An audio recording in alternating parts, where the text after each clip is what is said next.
What is going on, you guys, and welcome back to my channel. I'm sorry that I haven't been able to post in the last few weeks as I was out of town on vacation with my family, but now I am back to it again and I'm going to be consistently posting once again. So in this video, I'm going to be talking about the best tips and tricks that I know of when it comes to buying a property here in Miami, Florida. I'll be discussing things such as the budgeting, mortgage process, etc. If you're into that kind of stuff, make sure to hit the subscribe button and the like button on these videos because, they take a lot of effort, guys. And without further ado, let's get on to the video. Considering purchasing your first property, I know it can be a very exciting and at the same time intimidating process to go through. And it's something that a lot of us have to go through in order to achieve our financial dreams. But don't worry, I'm here to help. The first thing that you have to understand when it comes to buying a home is that you have to be financially prepared in order to do it. So for example, you need to have a good credit score. Anywhere between 680 and 700 plus is optimal in order to get the best rates on your loans, etc. You have to have a stable job. As a matter of fact, you should be in the same industry or job for a minimum of 2 years. The more the better, because this shows security and it shows that you're a stable person and you're not likely to quit your job just after you get the mortgage. In addition to those two things, you also have to have enough money saved up in order to make a down payment. If you don't, you have to look at other means of raising that money. So for example, looking towards help from your family members or friends, whoever it is, but you need to have money saved up to make a down payment. There are programs that allow you to put down as low as 3.5% on a house, such as the FHA program. And then you have conventional loans, which are around 10 to 20%. With an FHA program, obviously you're going to be required to carry insurance for the mortgage, whereas with a conventional loan, you do not require that insurance. Then of course, if you also served in the military or things of that nature, you have VA loans.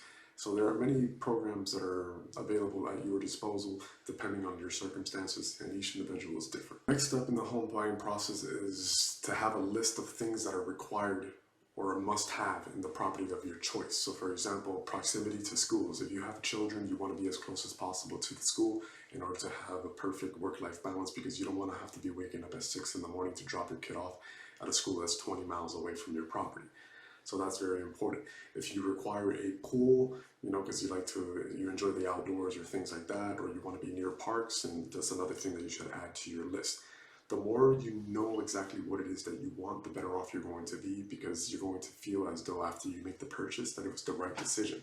There are people that just go into buying a home without making a list of things that they actually want in a home, and within 2 or 3 years they're depressed because it's not exactly what they envisioned being a homeowner to be like. The next step after you have found the properties that fit your descriptions is you want to schedule showings.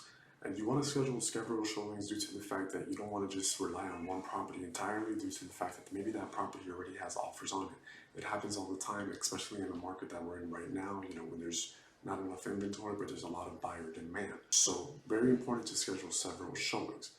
So what do you do when you're at a showing? Well, the first thing that you want to do is you want to get a feel for the property. I believe that's one of the most important things. Aside from looking at damages, you have to get a feel for the property. Is this a place where you can envision raising a family?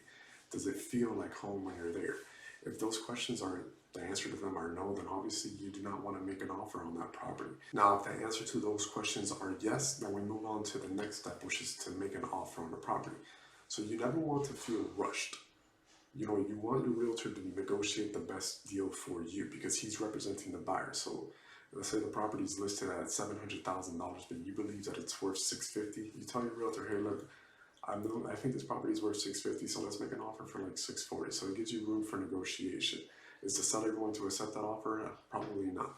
But if he doesn't, guess what? You have other options available to you because of what I said earlier.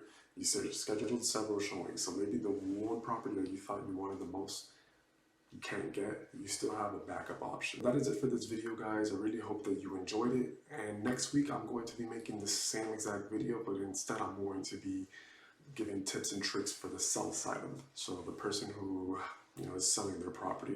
If you need help with that, or if that's something that interests you, make sure to subscribe and ring the notification bell, because that video is going to be coming out next Tuesday. So once again, guys, thank you so much for watching this video, and I hope you enjoyed it.